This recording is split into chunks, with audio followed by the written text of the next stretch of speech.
Hey guys, welcome back to the channel. This is Tour de Zwift Stage 3. The party continues, and actually I totally missed Stage 2 of the party. Last week was just so crazy, and I don't know, I just wasn't thinking right. Totally missed all of Stage 2. So this is the medium ride, the mid-range ride, or whatever you want to call it, of Stage 3. No idea how to pronounce it. Douce, France, something like that. Heck if I know. But I'm going for it. It's going to be a pretty flat, very fast kind of a route. It does go up the Alpe d'Aqueduct, KOM, you see there in the center. Kind of just got some twisty, twiney rollers at the beginning, really. So, I mean, even the Velo viewer, it's not terribly intimidating. But, you know, I have a tremendous track record of losing the group on very small, slight inclines. Maybe if you've been a follower of this channel for, 2 weeks, you might have seen that. I don't know. But start out real fast, of course. It's a Zwift race. 2.5 minutes in, and I'm in the top 65 out of a good 500 plus. So I'm like, wow, if I can get like top 100, like that's phenomenal for me. Like that is a huge victory if I'm able to get top 100. Not only that, I'm staying in the first 65 for the first 3+ minutes now. And actually my 3-minute power, the first 3 minutes was 298 watts. So for me, nothing to really shake a stick at. Definitely not my best, but yeah, I haven't even been on the bike in the last 3 or 4 days or whatever. So yeah, man, life's been pretty crazy here for me, but it is good to be back, and I am surprising myself, and I'm actually hoping I'm not destroying myself by accidentally being in the top 65 here in the first 5 minutes of this race. But I always try to fight to stay in. I always give it the best I have, especially in the first half, whether that's the first 10 minutes, 5 minutes, I don't know. So here we are at the 5-minute mark, or just over. Average power for that was 276 watts. So it's cooling down a little bit as it goes on. I have a way better drafting strategy. Again, if you've been following this channel for a little bit, I try to stay off the back, kind of like I am right now. That's not intentional in this ride. I'm actually trying to stay in with the group, which worked out much better for me in the long run. So just stay tuned. It gets pretty good. But it just twists and turns around, and this route was actually pretty nice. I don't think I've ever done the entirety of the route because I just got the credit for it after completing it. I got pushed into the fence there. I don't know what happened. But it was very nice because it was like it was just like rolling the whole way. 1, 2, 3, 4%, negative 1, 2, 3, 4%, just constantly. It was kind of nice. Instead of like some previous rides I've done with Tour de Zwift, it's like a long, drawn out negative 3%. And I'll lose the group because it's this fast downhill. And if I'm slightly off the back, everybody just pieces out. Or if it's this long, drawn out uphill, even ever so slightly, I just will probably lose the group or just like blow myself up or something like that. But it kept it moving, it kept it rolling, it kept it really nice actually. And I thought that was a little bit more enjoyable because it's like rest, recover, a little more effort, recover, push it, recover a little bit. And it worked out to my favor just a little bit, I thought. And I mean, even now, as you watch, like, yeah, sure, I drop off the back ever so slightly. But then I am able to jump back on as it is, as it levels out or as it goes downhill or even uphill, whatever it is. So it worked out very favorably for me. So here we are at the 10-minute mark. Average power for that was 254 watts. So not bad, definitely. This is I'm definitely pushing myself on this. Still, these are not my best ever numbers that I'm sharing with you. So, hey, if you guys like this kind of stuff, consider subscribing to the channel. It definitely helps me out. Drop me a word of encouragement down in the comments below. Give the video a like. It for sure helps. I don't always pull that plug because there's a lot of other YouTubers who do. And if you're just trying to watch some course recon kind of stuff, you go right ahead, man. I'm not going to stop you. I'm not going to make you subscribe. But if you like this kind of stuff and if you like flipping long Zwift rides condensed down to a more like bite-sized chunk of a video, yeah, consider subscribing. You'll probably like the stuff I do. So anyways, I am, again, rather surprised that I'm still now in the top.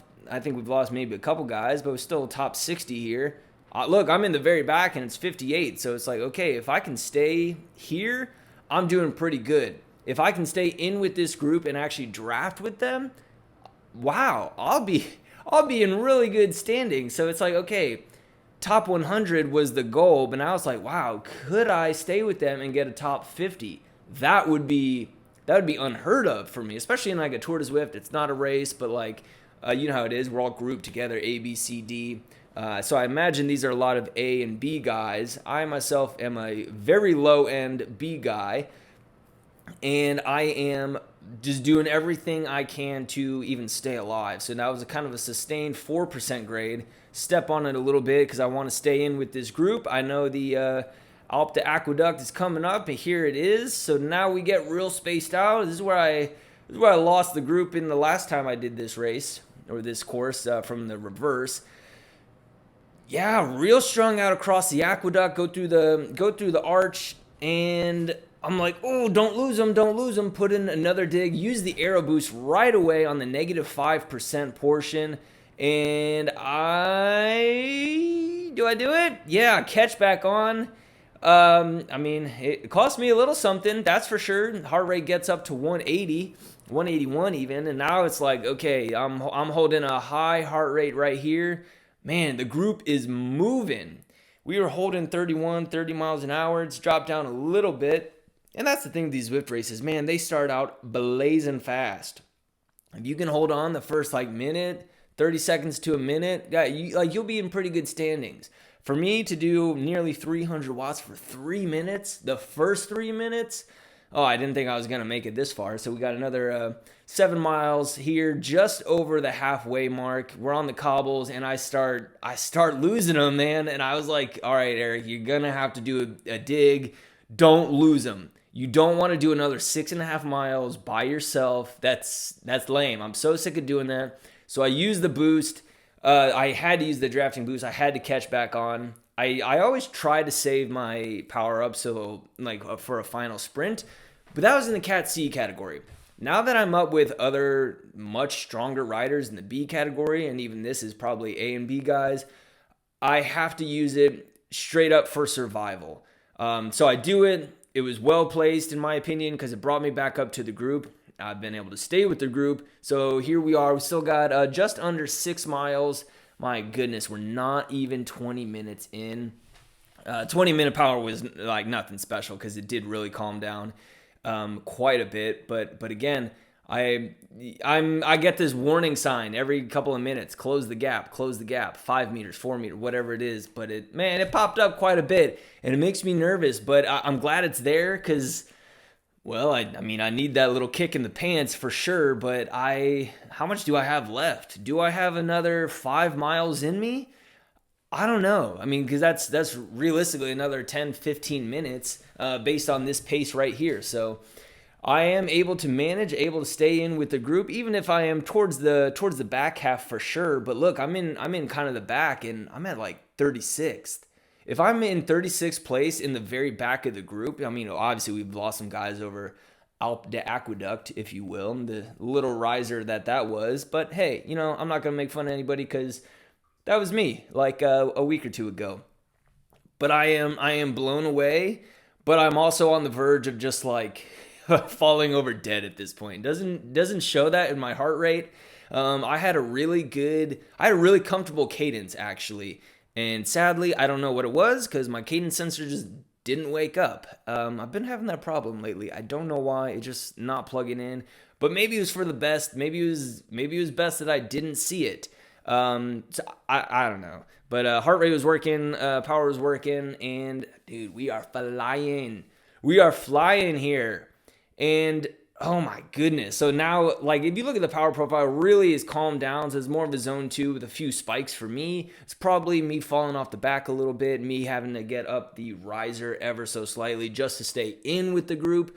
Like right here, for example, I'm kind of going off the back as it goes up to 3%. Close the gap warning pops up. So I don't want to say a little dig. I mean, I do some heavy pedaling just to catch back on because I don't want to lose them. We got just over 3 miles remaining. Again, I am so surprised that I haven't been on the bike hardly at all last week, only a couple of times. Over the weekend, I got a ride in. You can watch that video. It's my most recent video, which went very well, by the way. And then, so a few days off, it just, I don't know where this is even coming from, but it felt pretty good. I didn't even sleep that good the night before. So, again, I'm blown away. You should probably be blown away at my performance as well, because this is fantastic. I'm in the middle of this front group. Look, if I'm towards the back, I'm like 35 or so. So now I'm kind of like thinking, okay, we got about 2.5 miles left. If I can stay with this group, I've done a little course recon, watched a few videos. I think I know the ending of this. When should I attack? What if I got like a top 25? If my goal initially was top 100 and now I'm thinking like top 25, this will be like absolutely fantastic for me, because for literally every reason that would be fantastic. So just under 2 miles now, and I'm so dead. I'm so ready to be off the bike. I'm putting my head down, I got my arms on the bar, just trying to like keep it that steady power. Just trying to keep it all smooth, not trying to yo-yo, not trying to think about how bad my butt hurts or how like gassed my legs are. The group starts, stringing out right here real bad, especially over these cobbles. So I try to stay with at least one guy ahead of me, catch that, that double draft or whatever. I put in an effort. Oh, I'm like, come on, Eric, get there. You still got time. You still got another mile. Sure, people are getting real squirrely, but get up there. Dude, I close that gap. I do get up there, but I mean, at this point, for sure, like absolutely toast. Like that was kind of my last match. And again, because we're within 1 mile, people are squirrely again, or still, I should say. And it just, that glowing shimmer of the Tron bike kind of on the horizon as it gets further and further up. I try to do it, man. I give it everything I have, which is just nothing at this point. So they go for it. I look at the standings. They got a few seconds on the guy behind me, a few seconds on the guy ahead of me.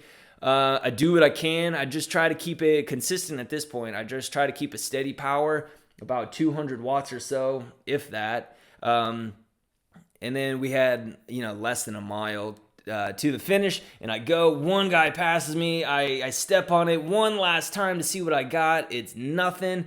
Roll across for, I didn't even see, it was like 36 or something. But we take a look here at Zwift Power, and your boy just got 25th place with a time of 32 minutes 46 seconds. Let's go. Hey, if you like this kind of stuff, subscribe to the channel, hit the like button, drop me a word of encouragement, guys. Thank you so much. I will see you in the next one.